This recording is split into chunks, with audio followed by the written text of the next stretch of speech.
Hey YouTube, it's Bear of BearIndependent.com. Let's talk real quick. Oh, who's this lady? Who's that lady on the live streams? Who are you? No. Who is that person? Some stranger. Some stranger. Stranger. Oh my gosh, this is my wife, Homie Biscuits, of the YouTube channel Homie Biscuits, because it's required that if you're gonna know us, you have to have a YouTube channel. Yeah. Walk with me. Okay. So, we're outside, we're doing the homesteading things. We're just shooting some Patreon videos about livestock and chickens and turkeys and goats and sheep and blah, blah, blah. And big old 100-pound guard dogs laying in the sun being lazy. And so this guy drives by who we've seen, I won't exaggerate, I've seen his truck 50 times, okay? He drives by every day. And it's just he doesn't see him all the time. He's just cruising by. And which he always does, like literally like 2 miles an hour. And Just so creeps. You would think, creeper, get the gun out, do the things, right? So he's in a little truck and I go out and I'm talking to him. The reason he drives by slowly is because his great grandson is sitting on his lap, 2 years old, and he loves the sheep. Cool. So we get to talking. What do you do? Well, we live up over here on the other side of this hill and we keep bees and we have cows, and I like to butcher a cow a year, you know, just to keep some meat in the freezer, and we like to grow a garden and this and that. And I said, well, that's cool. Yeah, we have animals, and you know, I've been wondering about bees, and we've got the sheep and the chickens and the goats and the turkeys and the blah, blah, blah. And you know, we've been thinking about doing cows, and oh man, I was always raised growing our own food. I love some turkey. I said, I'll tell you what, I'll bring you one. Okay. And I said, yeah, you know, and he literally, because I'm drinking out of this cup, he goes, huh, that looks like a bear. And I said, well, that's what they call me.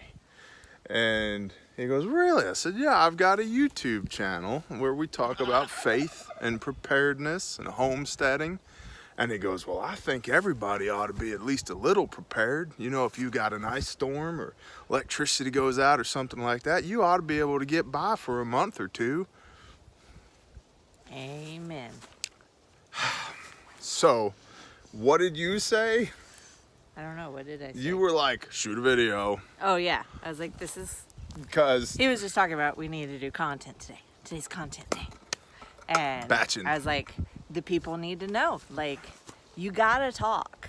You can't be self-contained. You gotta talk to people. And especially...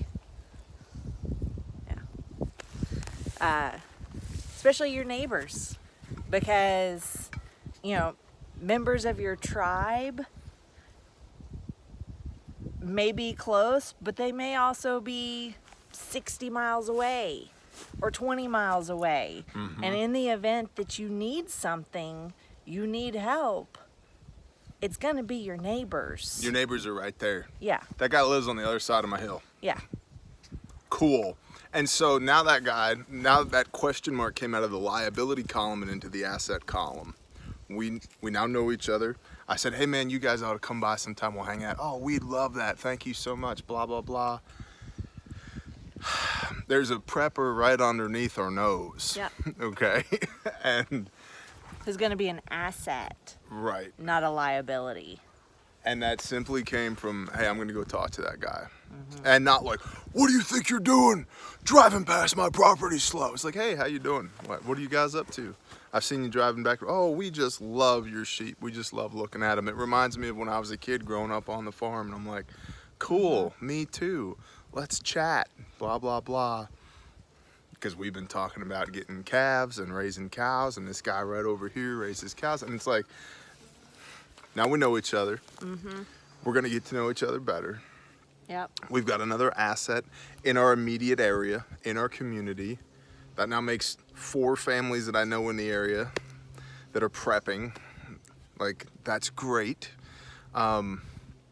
Redundancy. And how do you not see the hand of the Father in this either? Mm-hmm. Like, it's awesome. And it's all because you talk to people. And so I get all the time from y'all, it's like, Bear, it's so hard to find people. It's so hard to talk to people. Is it? Yeah. It's really not that hard. Just go talk to people, and you The don't. easiest thing to do is just wave. Yeah, that's how this started. Was waving. Wave. Say hi. Yep. And I didn't start with, my name's Bear, and I have an internet channel. We like to talk about preparedness. Right. Are you a prepper? How much food do you have? Are you prepared for the Wuhan coronavirus pandemic? It's not what I started with. Hey man, how you doing? Good to see you. What are y'all up to today? Just out for a drive? Blah, blah, blah, blah, blah. And you know what? And if I was getting weird vibes from that guy, I might have asserted myself a little bit more. I might have made it known, oh, there's a pistol on my hip, blah, blah, blah. But I wasn't, right? And then so we were able to go into a little bit more depth in the conversation from there, start laying the foundation for a relationship. And I, going forward, will treat those people, not that I wouldn't, but I will treat those people with respect, having an expectation of growing that relationship so that it starts to bear fruit, so that if things go sideways and we have to tighten up this little community out here in the middle of nowhere, 2 more people on the team, boom, good to go, who are already producing their own food, who are already stocking food. I guarantee you they have firearms. It's like, boom. Yep. Like, but if you don't talk to people, you don't know. And so I just wanted to make this little video, A, to appease my lovely, talented, beautiful helpmeet, because she said shoot a video, and B, to illustrate to y'all that it can be quite literally that easy. That is not a child screaming, that's a goat. And it's screaming because it's our neighbor's goat, and it's horny, and it wants at our little girl goat. And we've been whacking it with 1/2-inch sticks of PVC pipe every time it comes over here. And it's not happy because he just, you know, Yeah. goats and hoes, baby, goats and hoes. Shalom, y'all. Shalom.